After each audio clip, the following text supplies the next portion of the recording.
kita tahu bahwa pendapatan terbesar di Indonesia itu adalah pajak, ya kan? Berarti otomatis pajak itu adalah penyumbang pertama untuk bangsa Indonesia itu sendiri. Nah, di dalam pajak, apa sih yang ada di dalam benak kalian? Pajak itu apa? Menurut pandangan kalian, pajak itu apa? Bapak, menurut kamu pajak itu apa? Bu, oh harus ini, bu ini, nggak apa-apa. Pandangan kamu ya.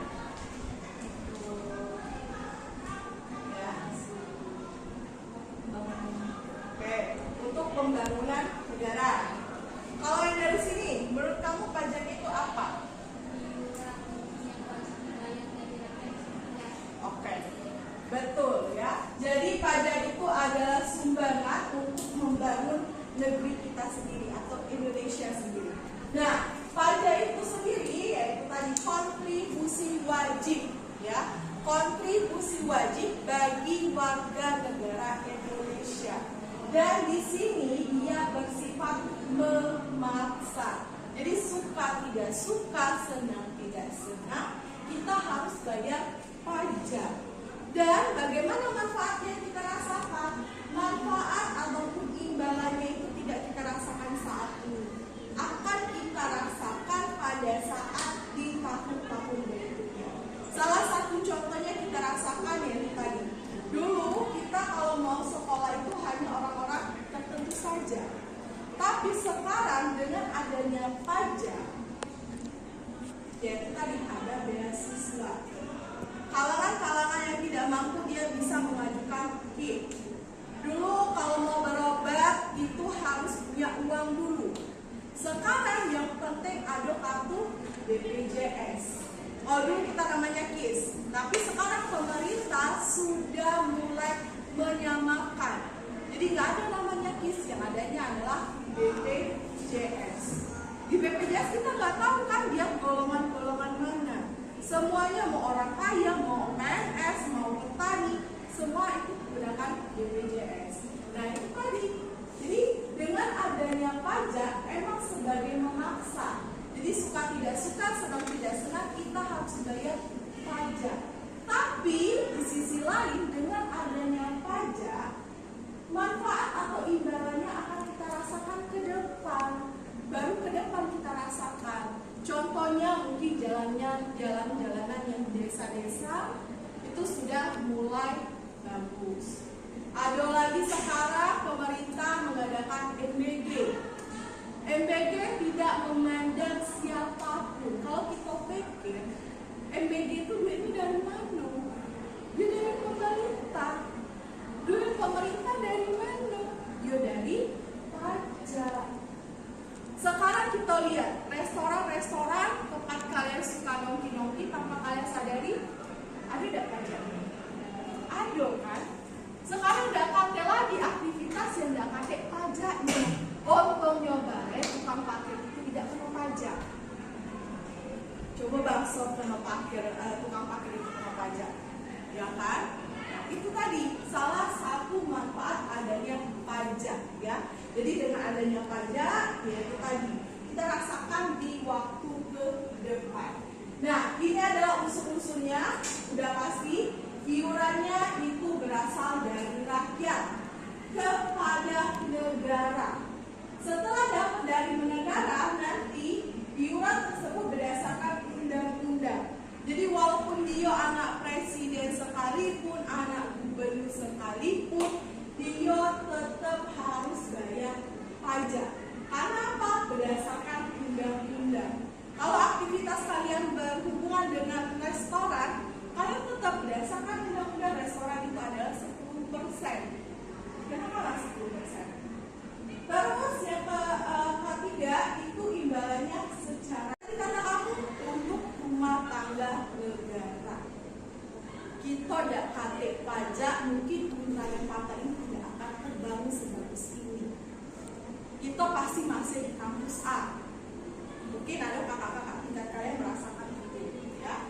Fungsi pajak ya sebagai anggaran dan dia sebagai mengatur. Sebagai anggaran ya tadi bisa kita lihat digunakan untuk kepentingan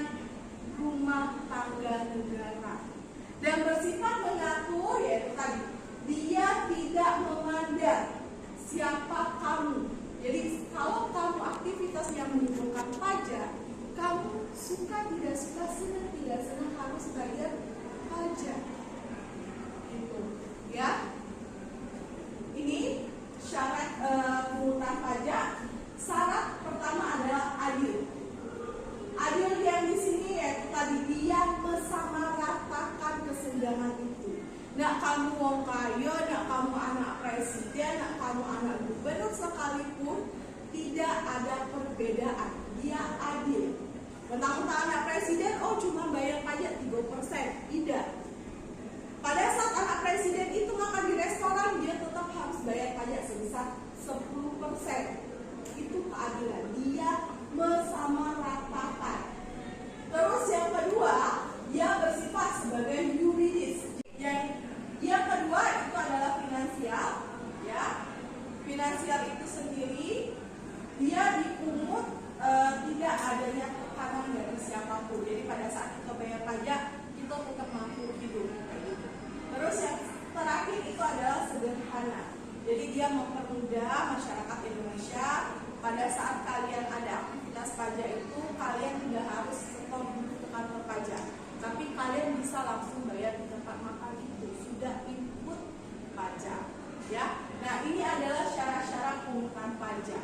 Oke, sampai di sini ada mau tanya-tanya nggak materi tentang syarat pungutan pajak? Oke, apa yang mau kamu tanya?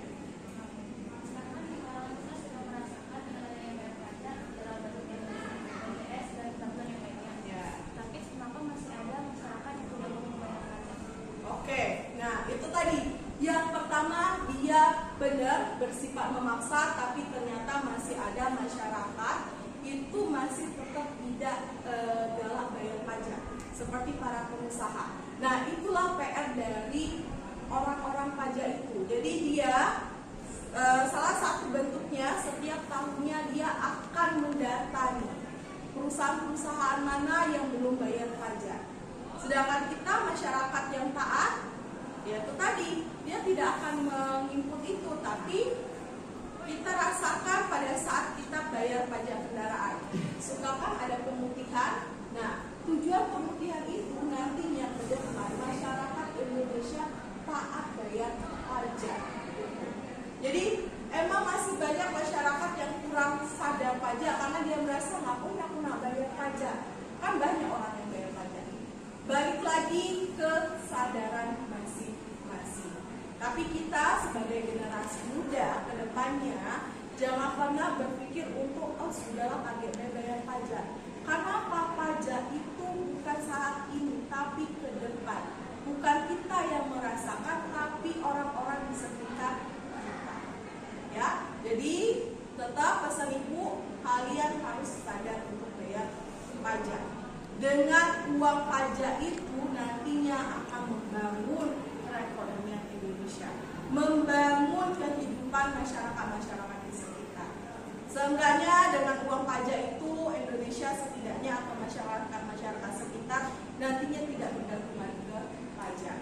Akan banyak orang-orang atau kalangan-kalangan mahasiswa yang merasakan beasiswa itu. Jadinya pendidikan meningkat. Setidaknya ke depan beasiswa akan berkurang. Karena apa? Masyarakat Indonesia semakin pintar. Kakek tinggal MDG